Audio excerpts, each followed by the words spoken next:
Can we wrap up this chassis today?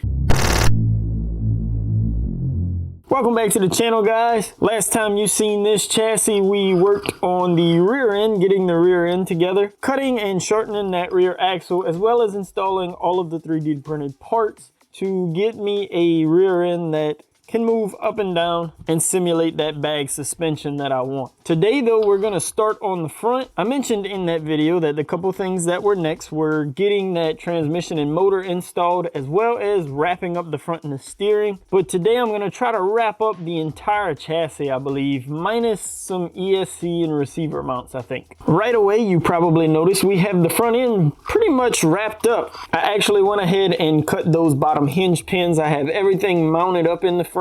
Both front servos are mounted up and connected to the pivot arms. The final thing to do with the front end is steering. I won't lie to anyone, designing the steering setup for this build was probably the most challenging part because of where the motor and transmission sit, as well as where these front actuating servos sit. I wasn't left with a whole lot of room to design a steering setup. I researched a whole bunch of different setups, from solid axle trucks to typical independent suspension monster trucks and different things, and came up with something that seems like it's gonna work pretty well. I did test it out. We're gonna put it together today. First of all, you may notice that this lower cross member for the front is a new piece. I had to re-3D print it. I had to add some relief cuts where these mounts go for the steering. To start off, the first pieces we have to install are what I'm calling these bell crank links, I guess. This is a small 3D printed link, almost looks like a servo horn,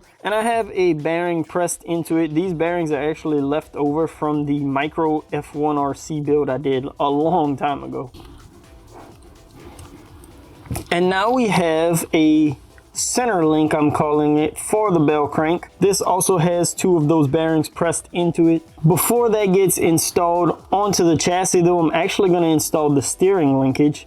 You can see there's a hole here in the center. This is a steering link I made up with just some rod ends and some threaded rod. Bolt passes right through and threads into the end there. Now this assembly will drop into place and be screwed into those bell crank links.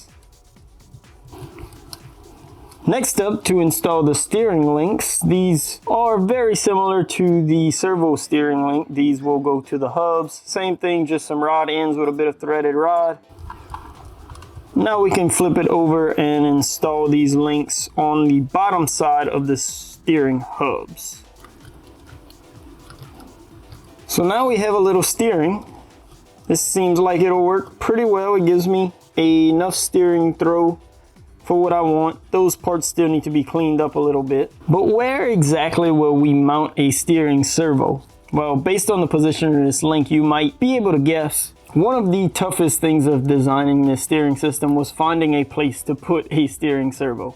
I ended up creating this mount, which I won't lie, it's a little sketchy. It will work, but I may need to beef it up a little bit. This thing won't see a whole lot of heavy abuse, so I'm hoping it'll be fine, but there is a little more flex than I would have liked. This actually sits on the outside of the chassis here. It uses two countersunk screws, and it bolts directly through the holes in the side of the chassis, and it uses a nut on the backside to hold it in place.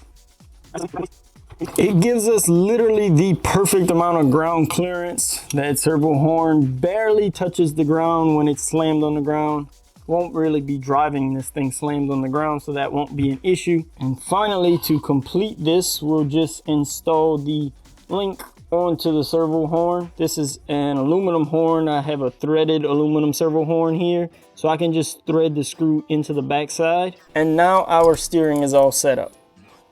Now we can work on getting that motor and transmission in. You may remember that I picked up the RC 4-wheel drive super scale single speed transmission. I have mounted to it now a 540 motor from Hobbywing. This is a 30 turn brushed motor. I went with brushed for this project mainly just to keep the cost down. This isn't going to be a race truck or speed demon or anything of that sort. This is just going to be for cruising around a little bit at car shows and parking lots and stuff like that. So no need to go brushless or anything super crazy. This 30 turn motor should be more than enough. The transmission actually has its own front mounts. You can see these two tabs sticking off the front of the transmission here, but the back we needed a cross member to hold up the rear of the transmission. I created this and 3D printed it. I had a bunch of ideas to make something kind of wicked looking, cool, I guess, but in the end, just practicality and simplicity turned out to be the best. Nothing fancy here. This just slides in between the frame rails. This cross member can actually bend just a slight bit so I can put it in. We have 2 screws for the front mounts, which may be a little hard for you to see with the wheels in the way. And then our rear cross member is held in with 2 screws on each side. Pretty straightforward. Now, last step to complete that drivetrain is just the drive shaft, and luckily enough, I had some left over from my SMT10. I went through a bunch of drive shafts for the SMT10 before I settled on those MIP ones, and these were some from Hot Racing, and it turns out to be the perfect length. The outputs on this transmission as well as on the axle are the correct size, so everything fits right into place. Kind of got lucky here, if I'm being honest. The pinion angle on the drive shaft could have been a little better, but honestly, at ride height, it's not too bad. I did go ahead and reprint those lower link mounts, and I shortened these lower links as well. I'm pretty happy with this for the driving that this thing will see. I think the final thing to finish this chassis off is the rear servos. I did just like I mentioned, and I printed up a quick mock-up of the rear servo mount using my Ender 3. I mounted up 2 of the max servos. I believe these are 12-gram micro servos. This just slides straight in here. We'll have 2 screws come in the side, and then we'll talk about those links.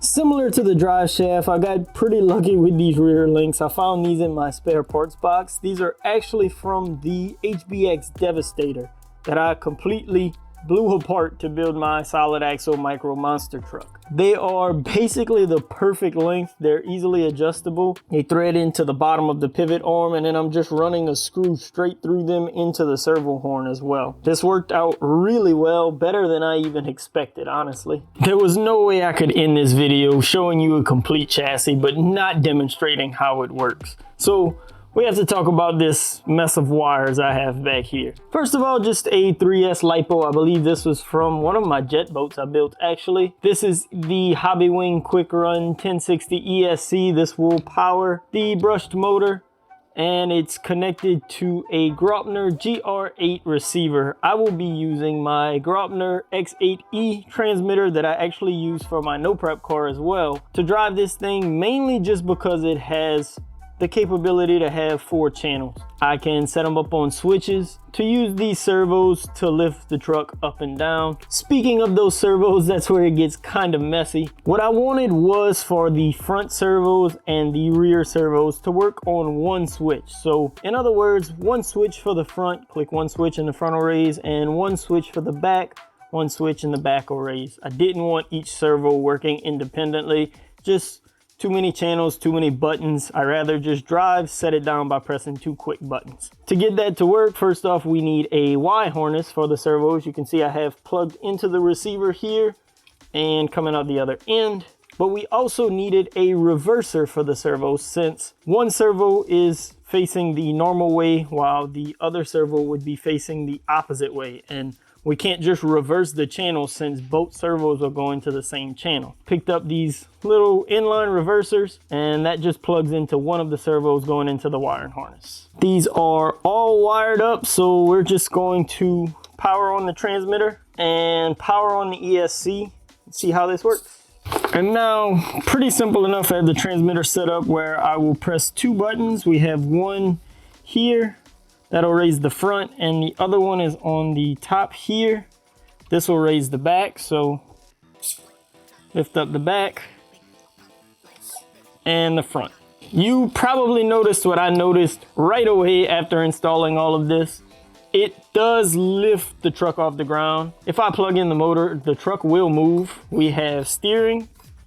Everything works well, exactly like I planned, but you probably noticed this front doesn't come up as much as I would have liked it to. The issue there is a pretty obvious one. We're using some 12-gram servos on the front, and that's a lot of weight up front there. Transmission, motor, servos, all of that equipment up front. That's a whole lot of weight. So in theory, my design has worked. It did exactly what I wanted it to do. We're just not strong enough on the front.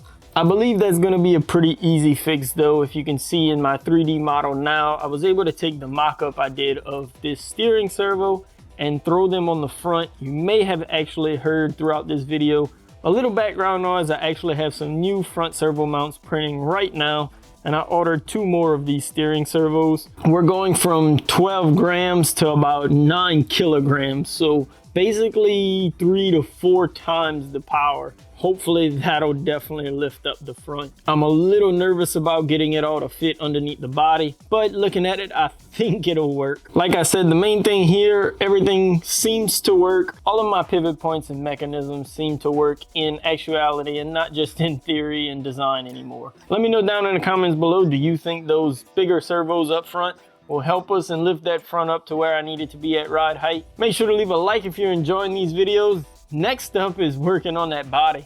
We have to get it cut so that it'll fit on this chassis, as well as figuring out the mounting for it. That'll be pretty fun, seeing this body sitting on this chassis and moving up and down. Hopefully we'll really start seeing this thing come together. Thank you guys for all the support. Make sure to subscribe if you don't want to miss the next video in this build series. And as always, thanks again for watching. Peace.